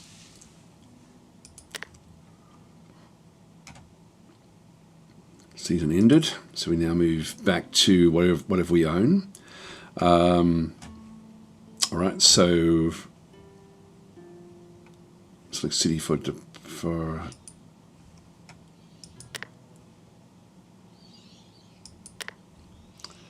Oh, we got Syracuse. Cool. Okay, that's great. So I'm not sure what that means as well. We end up with another location there. I'm guessing that's a victory location that we sort of have to then have under our control. So the city for no effect.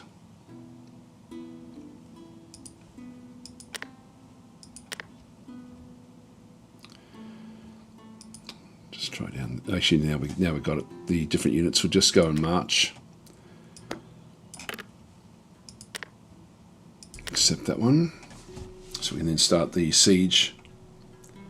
They're still trying to move down the coast. Probably won't get a chance to really do a fight with these groups.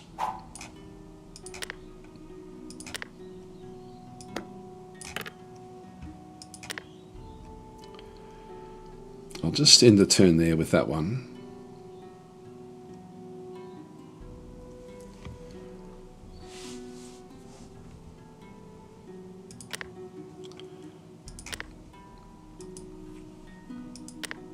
Great, we took that city as well.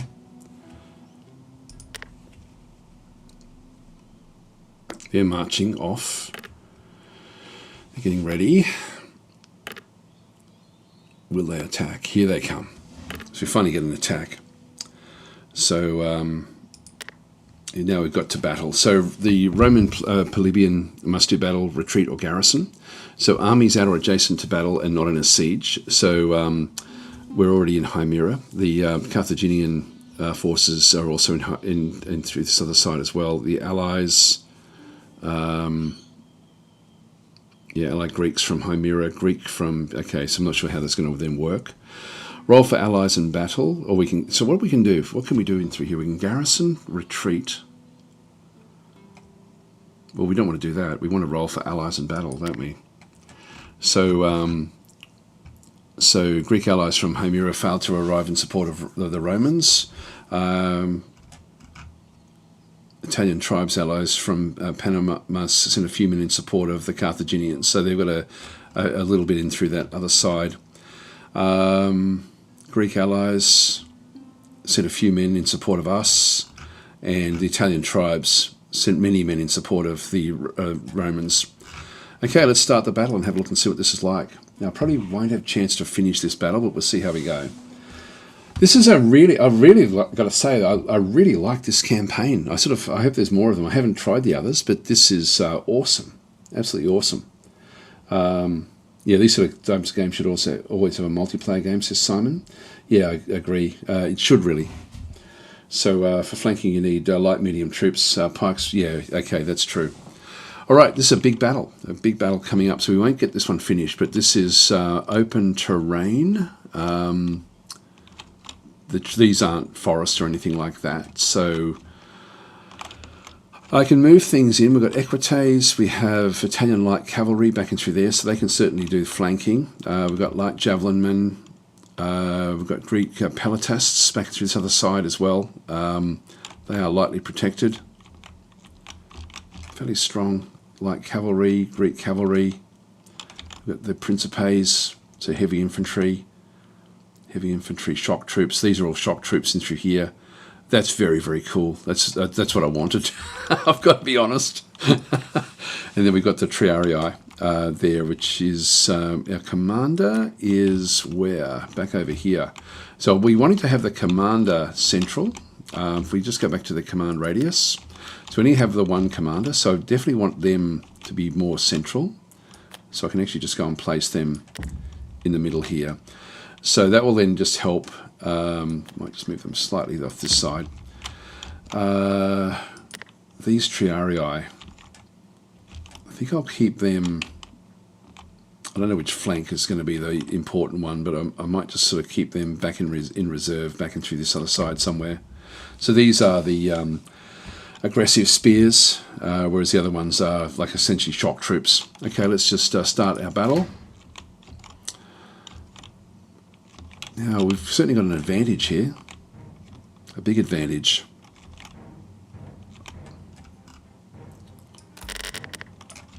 I just press Control.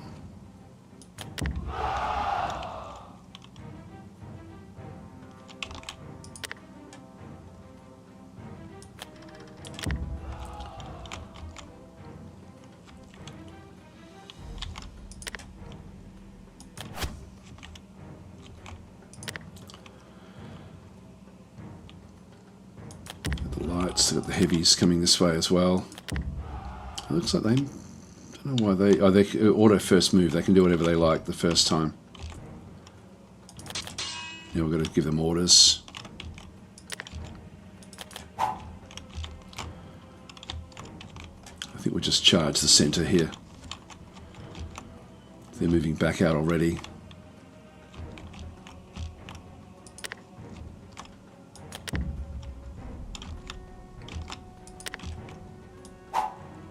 Selected the wrong one.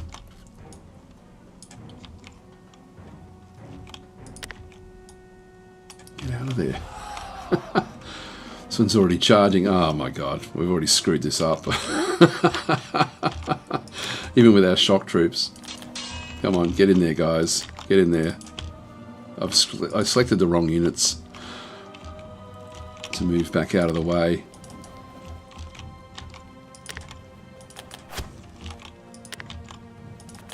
Go that way in.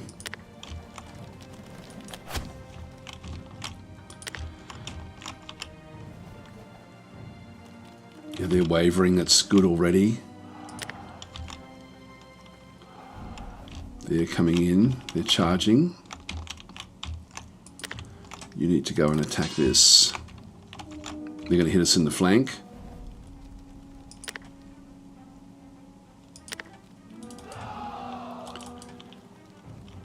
We're now shaken because of that flank charge.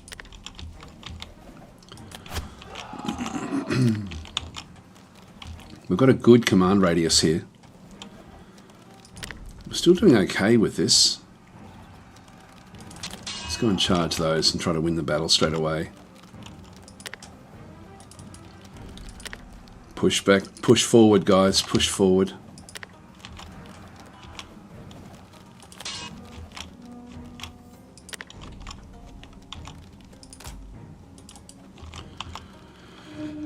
They've routed, they've routed. That's good. Alright, I think we've now got it. They've routed as well. There we go. Job done. That was pretty quickly. We didn't get to much chance to look at the nuance there, but we did have an advantage. So we will return to the campaign. So what do we have into here? I'm not sure what these actually do. After action report. There we go. That's pretty cool. Again as well. Final manpower in through that other side.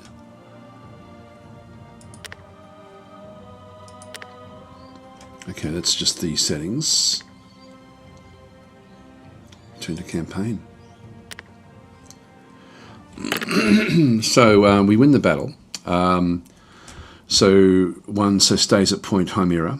The withdraws to the previous point of Panamus. We'll accept that. Battle results. Here we go. So this is pretty cool. So the Carthaginians did actually. So certain routed units were destroyed. They lost three of their units. So they're now weaker than what they were.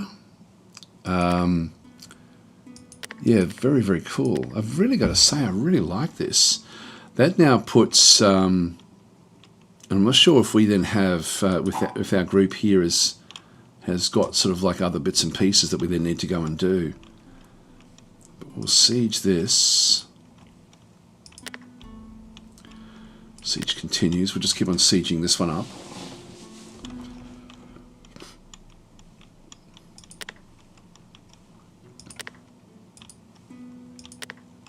Siege continues. Paul rolls. And again, I could chase them down.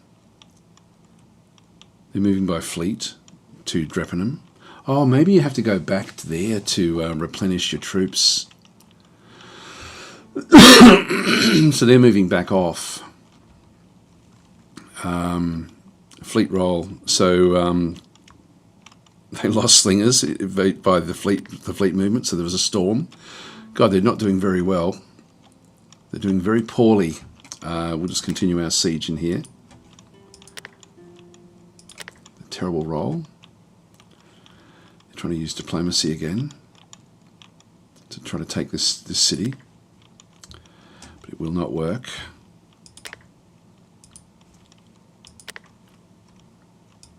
That city is now taken, so we've now got all of this area. They're moving back out. Yeah, there's still such a poor group. But I have actually run out of time, guys. I'm going to have to leave it here. But I really like this. This is. I'm so glad we looked at this first Punic War campaign. I would love all the campaigns to be like this, to be honest. I'll just go back out, and I hope it saves it somehow. I'll just go back to the campaigns. Yeah, it does remember it. Great. Okay. Cool. So it's actually got, so you can reset the campaign when you're playing it. Hannibal. Yes, the other ones are just literally where you just do battle after battle. But that's really, really cool. I got to say, early Rome, we did that one. Peloponnesian as well. We've got like the different sorts of units. Alexander, yeah. The others aren't like this. This Sicily campaign, that is, I really, really like the look of that. God, I hope they do more like this. Anyway, guys, I do have to get running to go and have a swim, so I'll leave it here. But man, I am impressed with this game. I really am.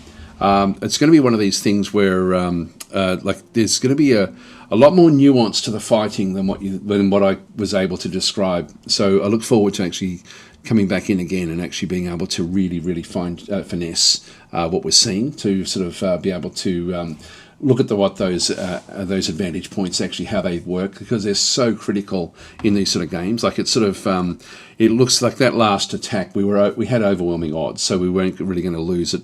But in the more difficult fights, we should still be able to get our way through those if we use, what we saw there in the tutorial more effectively. Yeah, very, very cool game. So anyway, I will leave it there, and I'll catch you guys tomorrow if you're around. Thanks for watching.